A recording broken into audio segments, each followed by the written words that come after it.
Hey guys, it's Miss Butler. If you were getting this video or this assignment, that means you struggled a little bit on the verbals assessment. So we're going to sort of do a little bit of redo, and I'm going to go over the topic with you again. So the first thing you need to know is that there's three types of verbals. There's gerunds, there's participles, and there are infinitives. And the whole point of a verbal is that there are words that are typically used as verbs, but they're acting as another part of speech, such as an adjective, adverb, or noun. So it's like they're kind of like verb posers. So gerunds, the one thing that kind of makes them a little bit easy is they always end in ing. They act like nouns. As such, nouns are essential to the sentence, and the sentence will not make sense without them. In other words, they can't be removed. They act as subjects, direct objects, object of the preposition, or predicate nominative. I'm going to go back over that again a little bit later on, how to tell the difference. Participles end in ing, ed, or sometimes in, like began or eaten, something like that, some of the irregular verbs. They act like modifiers. Modifiers are the types of words that just give more information in the sentence. They're not essential to the sentence. So adjectives in this case. The sentence still will make perfect sense if you take it out. In other words, they can't be removed. Infinitives, on the other hand, begin with the word to, followed by the verb. To swim, to eat, to participate, to have fun, whatever, okay? In this case, an infinitive can be a modifier or a noun. So if it's a noun, just like gerunds, it can't be removed. So it would be an infinitive noun. If it is a modifier, it can be removed. So it would be an infinitive modifier. But if it has to in front of it, it's always going to be an infinitive. So here are a couple of examples. Playing in the sand is my favorite part of vacation. Playing in the sand is the subject of this sentence, okay?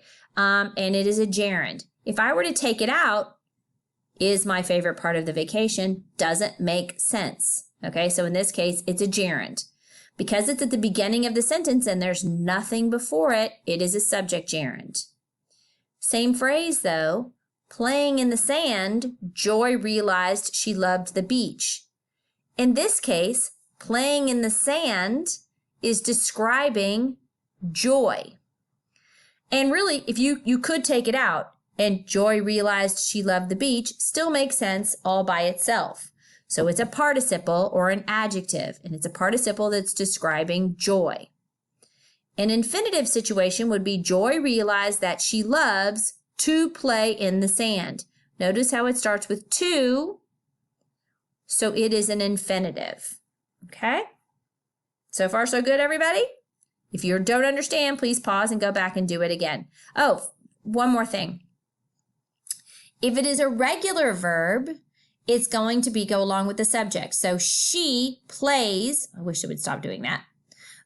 She plays in the sand every time we go to the beach. The subject is she. And what is she actually doing? She's playing. So in that case, it's just the verb. It's not an infinitive, a gerund, or a participle. So I'm not going to go into too much detail about this, but just to give you some idea. First of all, since verb is one of your choices, you want to eliminate that as a possibility before you try to figure out whether it's a gerund, a participle, or an infinitive. So first you want to ask yourself, what is the subject? Once you've figured out what the subject is, what's the subject doing? Okay, so that's the subject-verb pairs, okay? If that's the case and you know it's the verb, answer verb and you don't need to do any more work, okay? But then step 3 is look for the word to. If it's got the word to in front of the verb, then it's an infinitive and you're done, okay? After that, look for words that end in ed. Is the word that ends in ed describing anything? If so, it's a participle. If not, it is not a verbal. Move to step 8.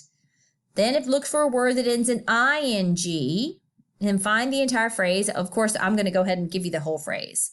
If you can cross out the phrase, then if you can't cross it out, it's a gerund. If you can, it's a participle. So we're going to do a little bit of try it here. So if it's a gerund, what kind? If a participle, what is it modifying? So lighting candles helps me relax. So the first thing I noticed, it's got ing with it. So it's ing, it's going to either be a participle or a gerund. The way I can tell the difference is gerunds cannot be removed and participles can. If I took out lighting candles, I'm left with helps me to relax. Does that make sense by itself? No. So in this case, it is a gerund. Okay, it's a gerund. If I want to try to figure out what kind of gerund it is, then I need to look at the word in front of the word that comes before it. Is there any word before it? No? All right. Then the way that I would need to know is that would be a subject gerund, a subject gerund. So the second one is waiting for the doctor to arrive. I filled out the paperwork. It's an ing, so it's either a participle or a gerund. And I need to ask myself, can I remove it? If I took out this entire phrase, waiting for the doctor to arrive, I'm left with, I filled out the paperwork. Does I filled out the paperwork make sense by itself? Can I remove waiting for the doctor to arrive? Yes. So then it's a participle. Number 3, watching YouTube can distract students at times. It's an ing, so it's a gerund or a participle. And let's see if I can take it out. If what I'm left with is can distract students at times. Does that make sense by itself? No. So it must be a gerund. Number 4, marked with a red pen. First of all, it's got an ed. And it doesn't seem to be the subject of the sentence because there's no subject here. So if it's got an ed, I automatically know that it's not a gerund. But just to be sure, I'll see if I can take it out. Let's see if I took that whole phrase out, my essay made me feel anxious. Does that still work fine without it? Yes, so it's a participle. Running each day leads to better circulation. Ends in ing, so it could be a participle or a gerund. But let's see if we can take it out. If we took it out, we're left with leads to better circulation. Can that stand alone? Nope. So it's a gerund. So far, so good, everybody? Okay. So here's a few tips. If it's at the beginning of the sentence and it's followed by a comma, the answer is participle. Like this, running through the forest, comma, Jana realized she lost her shoe. If it's at the beginning of the sentence and is not followed by a comma, it's probably gerund. If you cross out the phrase and the sentence still makes sense, it's a participle. If you cross out the phrase and the sentence doesn't make sense, it's a gerund. Okay? All right. So, same thing. Let's try a few more together. Every night I look for shooting stars through my window. It's an ing, so it's going to either be a gerund or a participle. And does shooting seem to be describing something? Yes, it describes stars. Can I take it out? Every night I look for stars through my window. Does that make sense? Yep. So it is a participle. Waiting for the bus is the worst part of my day.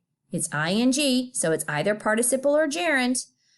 Can we tell if it's a gerund? If I could take it out, is the worst part of my day. Does that make sense? No, so it's a gerund. Fishing with my dad. Ooh, I notice it has a comma. And could I take it out? I noticed the smile that came across his face when he mentioned college days. So I can take it out, so it's a participle. I'm going to do one more, and I want you guys to think about the rest on your own. The enchanted forest was filled with magical creatures. First of all, it ends in ed, not ing, so it's probably a participle. Does it seem to be describing anything? Yeah, it's describing the forest. So it's a participle. Number 5, I really want to see that new movie. Oh dear, I noticed the word to. So it must be an, you guessed it, infinitive. Take a look at the others for a few minutes and see if you know how to do the rest.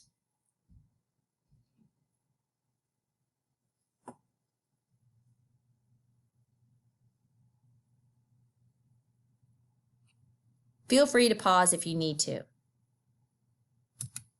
How did you do? Did it make sense?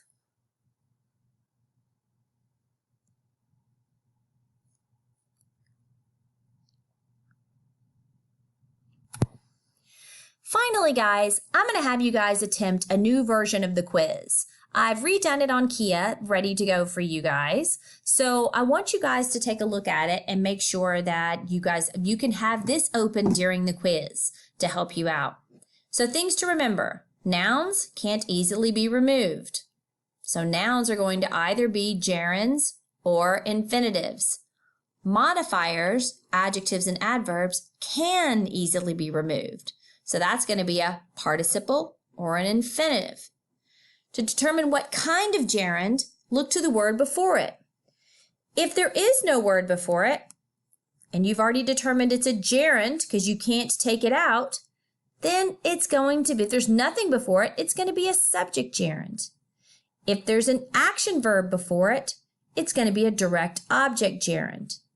If there's a linking verb before it, it's going to be a predicate nominative gerund.